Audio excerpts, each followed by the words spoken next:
What is yoga?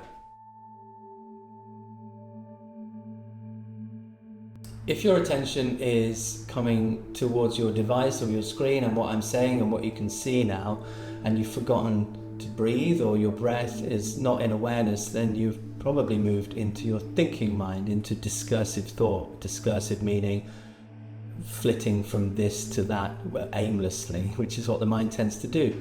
Can you bring your attention back to your breath right now? And if you can, that's brought you towards absorption, towards integration, towards yoga. My 3-hour workshop will be a playful investigation into the nature of reality through various techniques like āsana, posture work, also prānāyāma, working with the breath, chanting and nāda yoga, so the yoga of sound, and mantra yoga. We will take these various techniques, we'll look at the philosophy first, and then we'll take that theory to the mat and see if we can explore the lived reality of that as our embodied experience.